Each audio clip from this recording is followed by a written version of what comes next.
Welcome to the Secondary Tech Cohort Debrief. Emerald High School was our host today.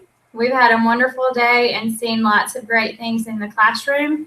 Amos was very complimentary of the teachers and how hard the students were working and how much learning he saw taking place at Emerald today.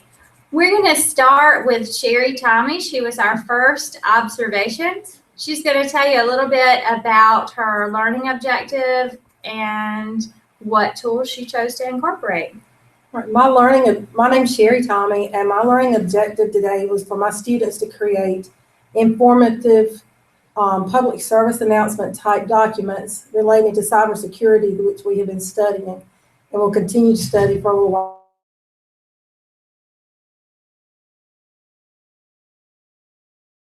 Link for students to create their documents and tag to give the information that they needed. And Sherry, if you could tell us, what is the official course name? The official course name is Integrated Business Applications, is what the class was that I did it in first block today. And why did you choose Poster My Wall and ThingLink as your tools? Both applications are relatively new to me. I wanted to give a different avenue for my students to be able to do something a little bit different than just your normal Microsoft Office or Publisher documents, and something that was more interactive for them, and to give them opportunity to assist each other with me more facilitating than me teaching in the classroom. And I know you chose Poster My Wall because you wanted students to put several images together, correct? Right. I wanted students to put images together and then take those images and be able to create them more in a professional type document, and then tag those documents in ThingLink so they could either go to particular websites or videos online or just give text information. And for those of you who may not have seen ThingLink previously, you take an image and you can overlay interactive buttons that can go to websites or share text or link to videos to give you more information about whatever the topic may be. Our second observation of the day was with Regina Ritchie. I teach U.S. History and Constitution. Our objective today was to review the industrial age in the United States, which is about 1870 to 1910 or a little beyond. And that's what we're working on. I have 26 students. It's a very heterogeneous group. It's resource students. I have students who read on a fourth grade level and students who read on grade level. So it's a bit of a challenge class, but I thought they did a good job today. And which tool did you choose? I chose a Nearpod presentation.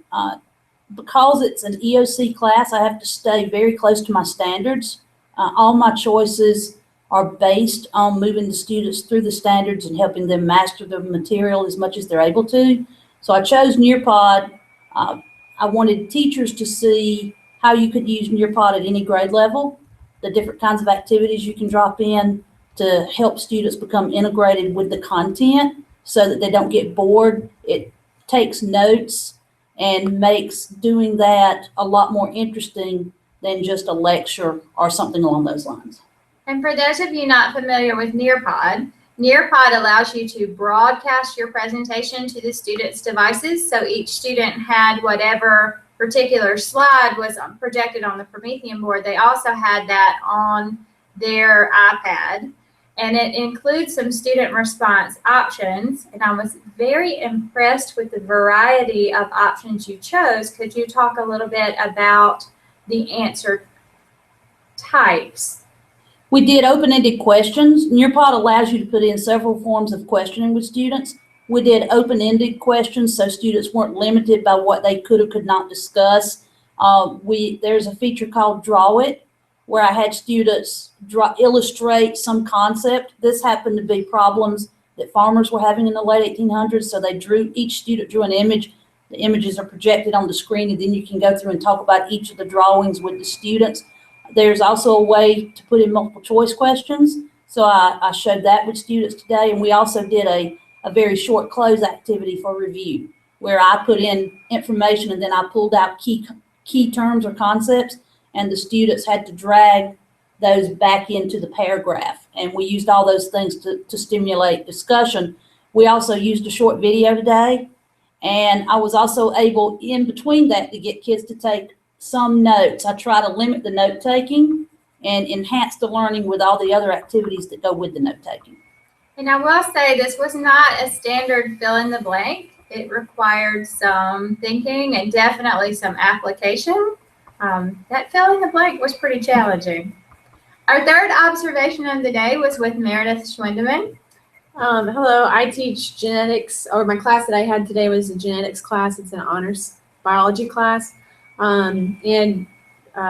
We just finished up a unit on development. So students had learned about reproductive development and all of those processes. And so for their kind of project to wrap up the unit, they chose a topic that would impact development, and they had to do some research on that, and they're putting together a presentation for our class.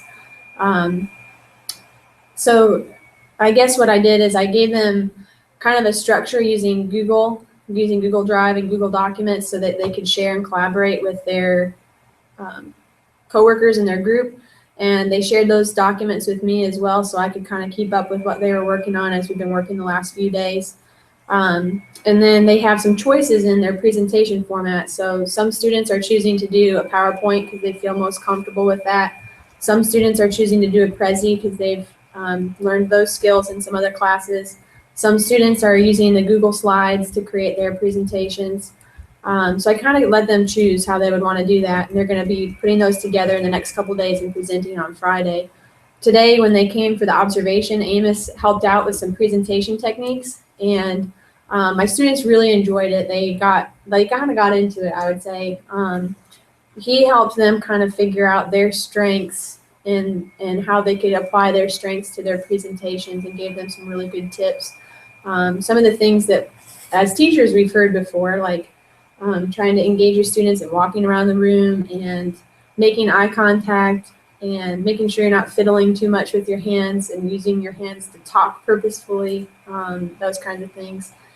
And then some tips on how to put their slides together, making sure there's not too much text and things like that. But he had a student demonstrate some of those skills just on the spot, and the class really got into that and enjoyed it.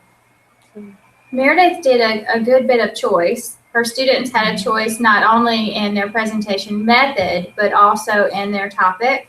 And I believe you gave them a list of choices, but then also allowed them to submit a proposal if they wanted to cover something not on the list. Mm-hmm. So some of the topics, they're looking at how different environmental factors like different chemicals and things affect prenatal development. So some of the topics that I gave them were folic acid, cigarettes, alcohol, cocaine, some of those chemicals that substances that people might use and abuse when they're pregnant. So. Okay, and our fourth and final observation was with Ted Jenks. I teach Introduction to Computer Science. My objectives today were to have the students use and apply object-oriented design principles. They are developing a simple banking program, basically modeling an ATM. So they're doing a user interface and back-end implementation of like a checking account. Tools they used were Google Drive. I give the program requirements to them through Google Drive, and they submit their programs through Google Drive. They do their program development on the Eclipse integrated development environment, and they're using Window Builder and Swing to do the user interface. Can you talk about your class size for a moment? I have 34 in there. Okay, so in Ted's class, he had 34 students, all working on high-level application and writing code. And it went wonderfully. Students were helping other students get it done. And there was a lot of independent study that was observed as well. The teachers that attended his session all mentioned that and really enjoyed getting to see that. Debbie, do you have any questions or comments for us from 81-? Okay, I'd like to see more questions from 81-, but from Chip Witt, he wants to know, where does collaboration end and copying begin? I've actually run into this problem quite a bit. So for me, copying begins when the student submits a product that they really don't understand. So if they don't understand how their program is working, then I consider that copying as opposed to a collaborative project. To tackle that, when students submit programs, if I've seen the program before, it's easy for me to tell if students have submitted the same program. I'll ask them to describe how it's working. If a student can't tell me anything about their program, then they need to either redo it or at least learn how the program is working. One of the things that I think will be helpful in the project that I'm having my students do, they're putting all of their research on one Google document, and you can go and look at the revision history, and it gives you an idea of who's added what at what time. And so that's one way to hold each student in the group accountable for some of the research, and it's time stamped, and you can see who's added what at what point in time. So it's kind of a nice way to help hold them accountable for that. I tend to agree. I haven't had that much, many problems with any of that at all yet. When I do collaboration, I have students front load on their own and find information. And when they come in and I put them in groups, if they've not done the work ahead of time, they've not done the research or the reading, they don't have the notes or the required material to do the group work, I don't let them be a part of a group. I simply pull them aside and I have another activity for them to do. And I think that helps with this problem of copying. Make them do something ahead of time and have it with them to use before you put them in the group setting, and then eliminate the students from that activity who are not prepared. And I know, Meredith, you did a good bit of collaborative planning material ahead of time, like a planning schedule or a planning calendar. Do you feel that that's making some difference for some of your students? I think it's made a difference for some students. A couple other teachers in our building, Karen Teague, has used this too, and I got this idea from her. But we set up a planning calendar that they had to fill out for the project, and they would lay out what they're going to do each day. And then they had a management log, and on the management log, they assigned certain tasks to each student in the group. And what I've found so far this is the first time I've tried using it, but some of my groups really got into it, and they've made specific tasks for their topic. So they put specific research questions that each person was going to look for the answers. They put specific websites that they wanted to look at. Each person had a specific job. Some of my other groups struggled with that and just kind of were very broad and generic and put down, we're going to all research and we're all going to work on the presentation and know really specific steps. So some of the students did really well with it and some of them struggled. Have you assigned specific roles in the past? And if you have, how is it different allowing the students to assign the tasks? I think really letting them assign the tasks works a little bit better. In the past, I've tried to give group roles, and if you still end up, I haven't really figured out how to do that perfectly yet. And I feel like it still gets kind of lopsided. And so with this, they didn't necessarily have a role for the whole project, but as they set up their management log each day, they might have a specific task that they're working on. I think it's maybe a little bit more manageable for some of the groups. So as they develop their research questions and then assigned questions to each person to research, that kind of helped, I think, this time. All right, Meredith, there's a question for you. It's, do you find that certain projects get chosen more than others, or do you balance that out for them? As far as like topics? I think so. Maybe I found that they really wanted to look up illicit drugs. Every group wanted to have cocaine and heroin and LSD, and I was really excited about folic acid, and I thought, why isn't anybody choosing folic acid? Anyway, I did run into that, but to kind of work around it, I did have one group that came to me and said, well, we want to look up LSD. So I said, okay, look up LSD. And they ended up, after spending some time researching it, found that they could find a lot of information about LSD and development. So they came to me again and said, we need to switch our topic. And I suggested another topic that they would find more information on. I made it a requirement that each group had to have a different topic. So it was first come, first served. Once that topic was selected, then they had to choose something else. I did have a couple issues with using Google to sign up. Like a couple groups couldn't get it to work. So, two groups are trying to sign up at the same time, and they're like, well, we wanted to do that too. And so I did have to kind of play referee on that a little bit, but it wasn't bad. And I will say part of that is compatibility issues with the iPad and just a lack of features. Using a Google Sheet to sign up for projects is a lot easier if you're using a Chromebook or a PC or a Mac. So I think that problem is going to resolve itself somewhat. And I don't know about you, but I've found in the past that sometimes it's easier to have them sign up by having a list of their names and letting them put the topic rather than have a list of topics and then having them put their names, because they will put their name over the top of someone else's sometimes. And the nice thing, I had it live on my screen so I could watch them as they were doing it too. But yeah, they did a good job choosing this time. Okay, 2 Nearpod questions for you. If a student is absent, can they get the assignment? I can send them any Nearpod presentation via the homework feature on Nearpod, so yes. Okay, and also, can you share the Nearpods that you create for your students? Can I share them with other teachers? Mhm. I can choose teachers to share them with. Once you have a Nearpod account, I can share anything that I've created with you. Yes, I can. Okay. And back to Meredith, there's a question about the management log that you use. If you will explain and share about the management log. Okay. It'd be a lot easier to show it, but it's basically just like a spreadsheet, and it just has blank lists. So there's a task column, and then there's a column for who's going to get that task done. There's a column for a due date. So when is that task due? So if you had certain steps in your project that are due, like I've told them I wanted their planning calendar turned in on a certain date. So they might put the planning calendar in there, have the due date, and then who's going to do it. They can check it off when it's finished. I hope that answers the question. And maybe we can link it. Well, we 81 could would that be upload good? it as a template, and we could put the link to that template on 81 Dash if Okay. you're willing to Sure. share a blank Yeah. copy of the planning guide. We can do that. Regina, I do have a follow-up question for you about Nearpod. Are you a paid user or do you use the free version? I used the free version to start with, and then I used up all the availability that I had. So right now I'm paying for it by month, and it's kind of expensive. It's about $11 a month if you choose to pay for it that way.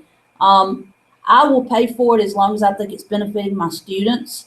They have actually asked me to start.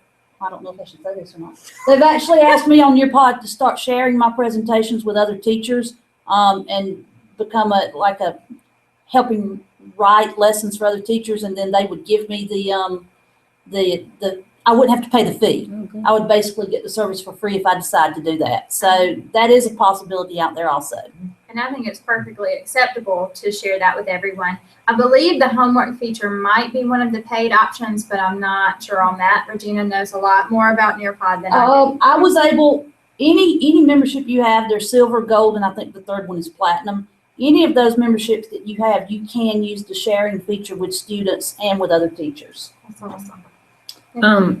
One question, and this is my question, how much prep time would you say went into each of your lessons? Because what I love about your classes is you all were the facilitators and the students were doing the work. So can you share with everybody how much prep time goes into that? I go first. You go first. I didn't really account for my prep time. It's just habit of planning what I'm doing with my classes ahead of time, and then kind of sharing with them day by day what we will be covering the next day or the next week, and then they're kind of looking out on their own as well with most of that. I mean, prep time was a poster on my wall was something brand new to me, and Greta had to help me first thing this morning. But we got it pretty quickly, and the students adapted and enjoyed it, and I actually used it with my other classes as well. If I started using Nearpod about mid-year last year, so I'm actually quite familiar with this now. The PowerPoint presentation was already created, so once I downloaded it on the Nearpod, finding videos, creating the questions to go in there, I would say no more for this particular presentation than, y'all are going to hate me for this, 20 to 30 minutes prep time to get it ready to go for today. So it's very easy to use. This is kind of the first time I've tried a big project like this, especially with students collaborating. So I feel collaborating electronically. So I feel like it took me a lot of prep time, but I saved a lot of time because I collaborated with some other teachers in the building, specifically Karen Teague. So I got to give her a shout out. on here. And so that saved me a lot of time. I know she's put in a lot of time getting some of those documents prepared. And so I think as we continue to collaborate, we can post templates places, and that saves every teacher a lot of time and effort. If you've never used a Google template before, if you open up a Google Doc and you go to File, New, from Template, that's how you access the templates, or at least one way to do it. It's going to send you to the templates uploaded by Greenwood 50 users first. There is a public templates link over to the left, so you can see what the general public has posted. And I would encourage anyone, if you come up with some kind of really great planning guide or some kind of material that you think could be useful to others, please upload it and submit it to the templates. When you're in the template area, there's a link that says Submit Template. You just browse through your Google Drive and click on it. It's a pretty simple process. If you want a template for Google Sheets, you would open up a Google spreadsheet and go to File, New, from Template.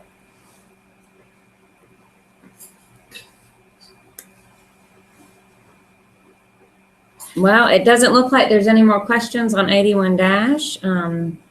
I think congratulations, great job. Thank you, everybody.